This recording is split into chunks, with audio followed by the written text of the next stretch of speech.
I've got it. Steve, a lot of them came from there. Good morning. What a beautiful Treasure Lake day. Amen.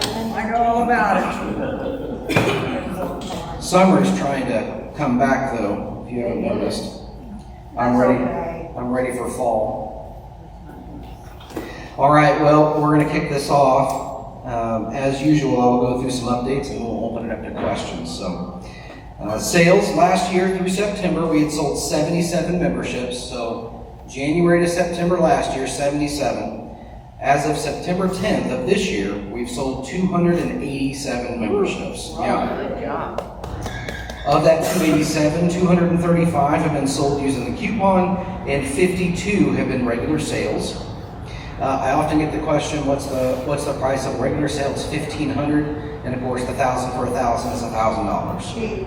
Memberships in Vault, we have 887 in Vault, so those are memberships that Treasure Lake has ownership of, and those are the ones that we're trying to sell. July profit and loss, revenue through July is $2.1 million and is $36,000 ahead of last year's income. Cost of sales has seen a savings of $33,500. Expenses have seen a savings of $148,000 year to date. Total comprehensive activity is $311,000, which is $176,000 better than last year to date. Last year in July, we had $879,000 total cash and cash investments, and total cash and cash investments in July for 2025 is $1.5 million. Yeah, capital improvement fund, $74,320 raised of the $127,000 goal. Food and beverage, Rock and Roll will stay open at its current hours until November 8th, and breakfast will continue on Saturdays and Sundays only from 8 a.m. to 11 a.m. And our goal is to keep that open until November 8th as well. Veterans Day, be on the lookout for Veterans Day float sign up. That's coming out soon. Volunteer Day, our fall volunteer day will be November 7th. Projects include cleaning up around the maintenance building, power washing selected cabins, replacing mulcher on the welcome center, deep cleaning the lodge and clubhouse. If you're interested in helping with any of those projects, please contact Amy at tlresort.com. Storage audit. Our storage audit was completed the 12th to the 14th. Letters for individuals not meeting requirements plan to be sent in the next couple of weeks. We are still working to fill open storage spots and currently have 33 6-month spots available and 13 annual storage spots available. So that's dropped quite a bit in the past month or so. We were sitting around 80 available, and now we've dropped below 50, so around 46. And then, of course, we're also continuing efforts. This is a question I typically get. What are we doing about campers that aren't meeting requirements, haven't moved in a long time? That's part of the audit, so that'll be included in those letters. And our goal is to make sure that they're compliant or that they move off storage.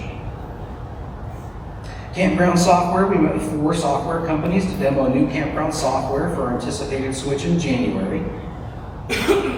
Excuse me. Our focus in the switch was expediting check-ins, consolidating standalone systems, and improving the owner and guest experience. Of the 4, NewBook was selected, and after board approval, a contract was executed, so that switch will be taking place in January. It is important to note that this campground software is connected to several parts of Treasure Lake and the processes that as an owner you go through, and also the staff we go through. With any major software change, there's going to be hiccups. So I just ask for your grace in that. We are going to do our best. We've already started planning meetings with NewBook, getting our data ready, and making sure that it's a smooth switch as possible. But I can't guarantee there won't be 0% issues that might pop up. It's a brand new system, so have some grace. Pond, additional work will be completed to the landscape around the pond, including gazebo and fire pits. We're hoping to pour the slab for the gazebo next week, and that does include a fish stocking plan.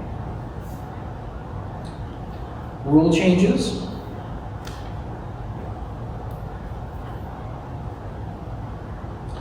So we have a change to the guest and park access rule number 13. Guests and visitors without a gate card must enter through the front gate at the guard check. Guests are to be escorted onto the park by the sponsoring owner. No other way of entering the park is allowed. On number 17, speed limit and vehicle golf cart requirements. All golf carts, bicycles, scooters, and other motorized vehicles operating within the park between dusk and dawn must be equipped with a functioning front lighting to provide forward illumination and rear lighting / reflectors to provide visibility to others. Lights must be turned on during operation at these times for safety. And the last couple of changes are on Rule 15, pets, horses, and livestock. On C, any pet displaying aggressive behavior may be subject to removal from club property at the discretion of the park manager. The park manager may issue a warning or impose conditions for continued presence. Repeated or severe incidents may result in removal from the property, of which may be appealed to the board of directors. Section E, portable fencing is allowed, however, fences must not be on concrete. Pets must be supervised while outside. In Section I, without the manager and or board of director approval, horses, livestock, and exotic pets, except birds, are prohibited.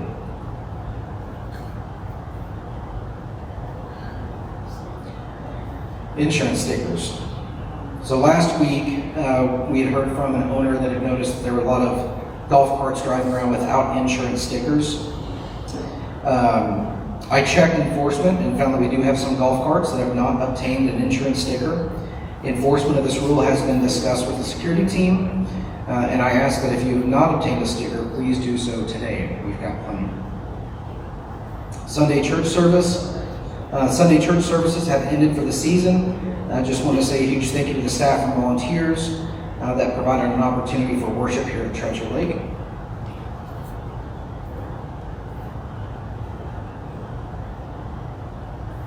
Gate cards. So it's come up a couple of weeks ago. Somebody had asked about us being out of gate cards, and I was misinformed a couple of weeks ago when I spoke about this. When I stated the gate cards had arrived, after digging further into the issue, I learned that though we had ordered additional cards before we ran out, the supplier has had an issue getting the cards from the manufacturer. Because of this delay, we were forced to order cards from a new supplier, and these cards should arrive next week.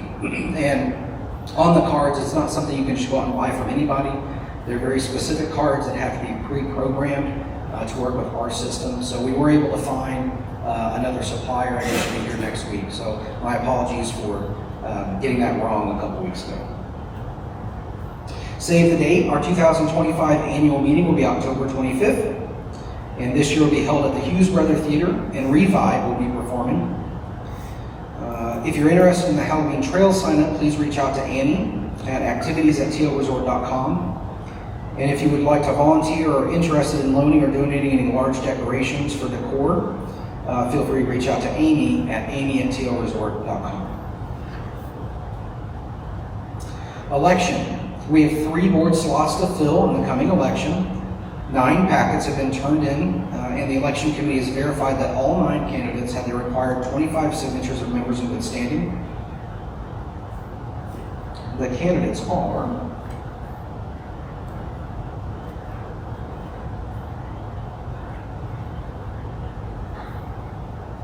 Wesley Clark, Lael Strait, John Schreiber, Dustin Logsdon, Gary Ball, Brian Norton, Brian York, Rick Burgess, and Courtney Ness.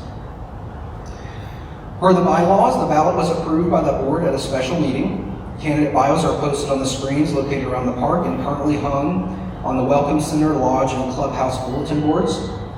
In-person ballots are available at the Welcome Center and will remain available until October 22nd. Ballots were mailed on September 5th. All ballots must be returned to the address included on the ballot or dropped in the secure ballot box that will be located at the Welcome Center. Ballots will be collected from the U.S. Postal Service and our drop box in the Welcome Center, then counted by the Election Committee on October 22nd and 23rd. During the counting, members will be able to view the count through windows looking into the boardroom at the Lodge. Identified candidate representatives will be allowed to view the count in the boardroom behind the stanchions. I want to thank the members of the Election Committee for all their work on creating and executing the election. It's a new process for us, something that hasn't been done in recent history. Typically, Abacus did the count, so thank you to them. Meet the Candidate, or the Candidate Forum, will be held on September 20th from 4 p.m. to 6 p.m. This is following our board meeting next Saturday. October 4th from 11:30 a.m. to 1:30 p.m. we'll host our second Meet the Candidate or Candidate Forum. Each forum will be split into 3 parts. The first part will be questions picked by the general manager from the submitted questions. Questions for this portion can be submitted online, or you can deliver them in a sealed envelope to the Welcome Center. To submit online, please click View Candidates button at the top of our homepage, and then select the link to the form to submit a question. The second part will be an open mic to allow members to ask questions of the candidates. These forums will be streamed live and be available for viewing after the event. The third part will allow owners to discuss issues with candidates face-to-face. Each candidate attending will be seated at a table in the clubhouse to take individual questions. And that is all I have for the update. Yes, ma'am. This is a good thing. You Treasure Lake owners are in for a real treat. Revive, they won Nightly Entertainer Show of the Year. And boy, they are phenomenal. So boy, it's going to be great. Yeah, we're excited about it. Yeah, you should be. Yes, sir. You mentioned restocking the pond. How many fish and what kind will be stocked? Let me see if I can pull that up. I've read it at a couple different Meet the Manager meetings.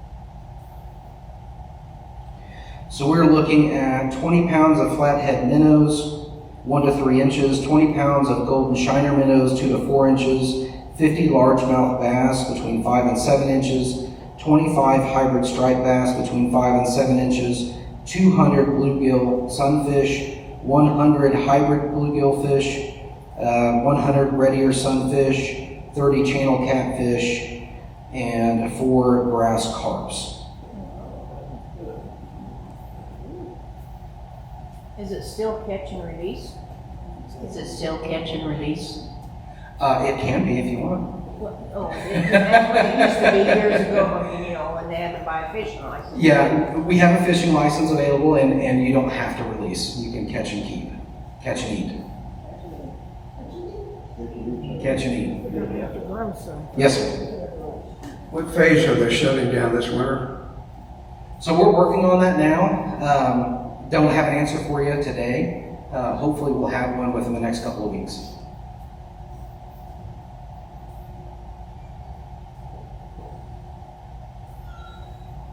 Yes, sir. I'm wondering if we can do an amendment to the pet fences. If somebody wants to put down a barrier, like a tarp underneath their rugs to keep the dogs from having any issues on the concrete, I've emailed the board, but I haven't had a response on that yet. Is that something we can think about? Because it's for the safety of the pets. Some smaller dogs will eat anything that's in the grass, and I have ear poop all throughout my site. Yeah, absolutely. And you took the right step there. Emailing the board or emailing me is the best course of action. If you email me, I bring that to the board and say, hey, this is up for consideration. We've got members that are asking about this. Certainly the spirit of the rule is kept there because you're protecting the concrete, and that's what that rule is meant for. And I'm sure the board will be getting back with you soon on when that's going to be considered and what action will be taken. Okay, because I mean, I won't let my dogs go back in there. But I've seen in the past, people walking their dogs will stop at an empty site and that's where they go to the bathroom on the concrete. It's not you camping there at that time, it's empty sites being used as people walking their dogs. Yeah, so just a reminder to everybody, don't let your dogs mess on concrete, whether it's your site or not. Pick it up. Pick it up. Yes, ma'am. And how many dogs can people have? How many dogs can people have? I don't believe there's a restriction on the number in the rules. Just for those watching online, she rolled her eyes, so.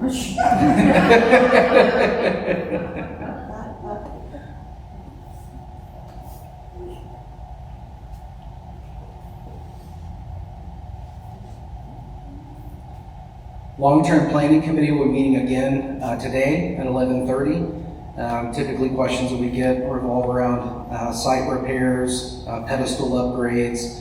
Those things are all being considered in the long-term planning facilities team and are being brought. Right now, the goal is to really nail down what this would cost per site and whether or not infrastructure upgrades have to take place before we can upgrade individual pedestals. So we've got a great team of people that are dedicated to making sure that those things get upgraded and a board that's ready to hear the proposal. So we're excited for that. They're working really hard. We actually, part of that infrastructure team went around and measured every single site on the park.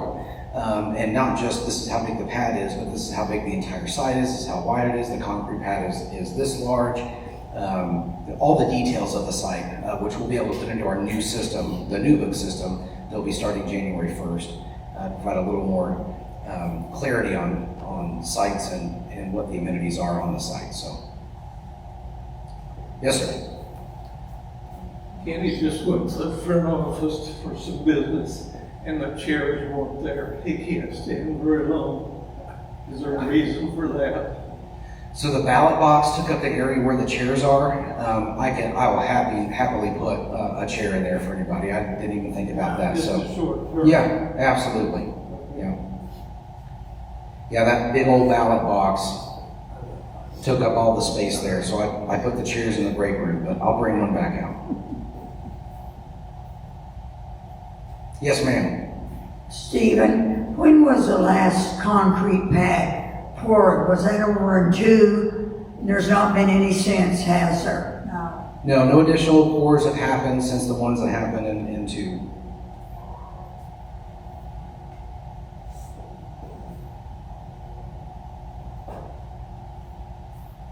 Any plans some more?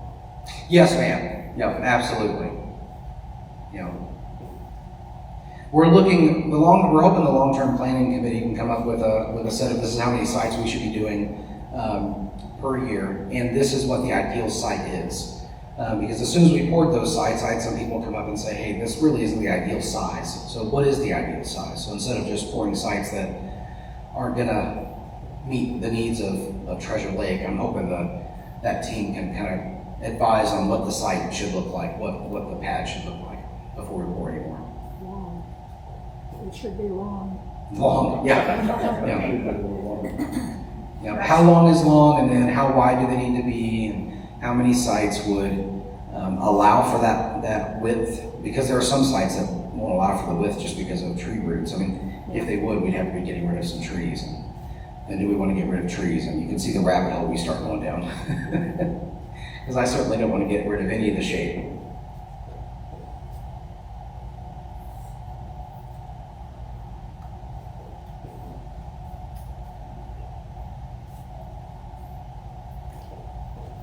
Yes, ma'am. I just noticed several dead trees around. Are those in the process of going to be taken down?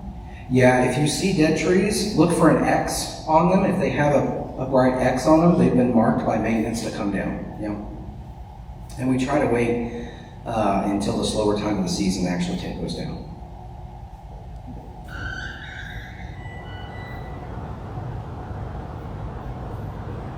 Yes, ma'am. Any plans to replace the fence up between us and Forest Park? Yeah, that's certainly been brought to my attention a couple of times. Next year's budget, I'm hoping to include some funds to repair that fence. It needs it.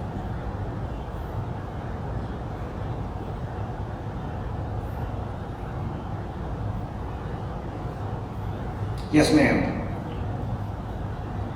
May I suggest you have a check-in sheet for people with dogs, because this year I'm finding more people that have 4 or 5 dogs in a pen. They leave them outside, they're barking, they're pooping on our sites, they're not picking them up. So I know they hear this, but maybe if there was a list of things to do they could look at, we'd have better luck with that. Yeah, just a kind of check sheet of a reminder of things that need to be done. Yeah, absolutely. That's something we can look into. And just a reminder, dogs can't be left unattended outside with the new rule change. So, and if you see it, please report it. Sometimes it's just as bad inside. Yeah, that's true. I said sometimes they're just as loud inside. Sometimes they're just as loud inside. Absolutely. When y'all think about a limit to how many dogs, and you think about how a limit to how many dogs. Yeah, that's certainly come up on the rules committee before and has been discussed. It's something that we discuss from time to time. It's tough because if you put a limit on dogs, what if you've got, if you say 5 and you're thinking of small dogs, but somebody brings 5 large dogs. I mean, it's, there's some of these decisions seem really simple on the surface, like just limit the number of dogs. And then when we start talking about it, it's like, oh wow, this is way more complicated than we thought. It's going to affect a lot of people in a negative way. So, and I think the rules committee and the board, really ensure that they're taking the vast majority of owners into account when they're making a change like that. So, but absolutely.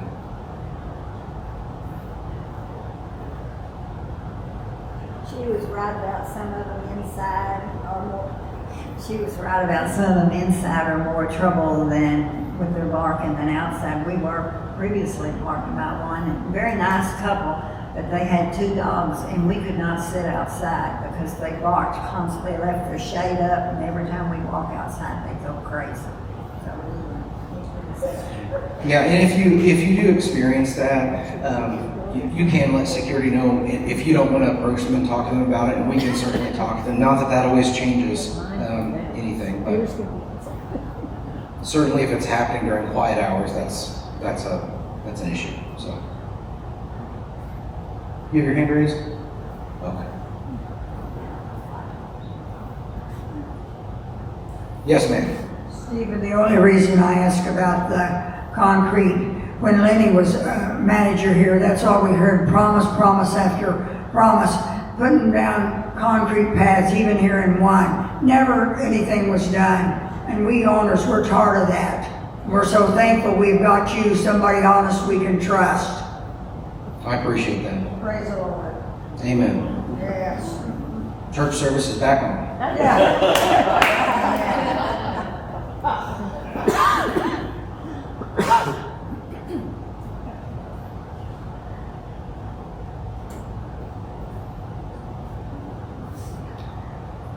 It's 10:21.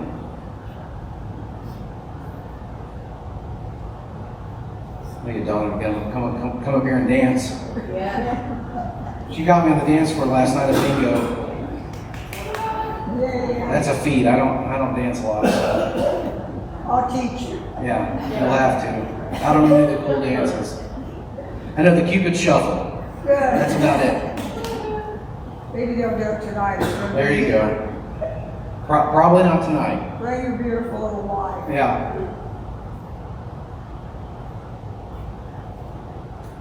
Yes, sir. You probably have better luck limiting the number of kids than you will the number of dogs. No. We're a family resort. We welcome children. Just think of those leashes they got now, Who's responsible for if a dog, say the dog does bite you? Who's responsible for the dog if he bites you? If you walk the dog's loose, he bites you? The owner is responsible. Yeah, absolutely. And that's why that rule, before it was any aggressive behavior, was immediate removal.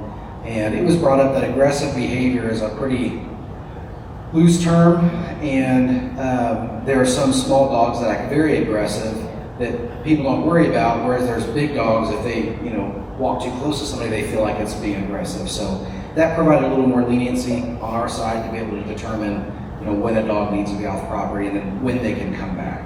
So. I've been bitten several times on them little dogs. Listen, I've got a little dog, and it thinks that it's 9 feet tall. Like, I mean, it is the most ferocious little dog. Ran into a Rottweiler the other day. The Rottweiler was behind a fence and just bark, bark, bark, bark, bark, bark, bark. Was ready to go to war.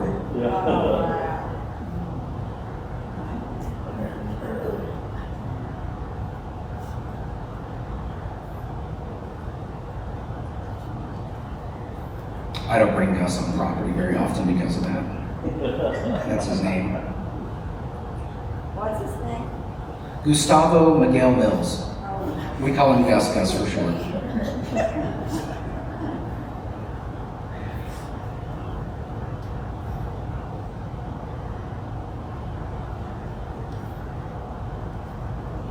Any more questions?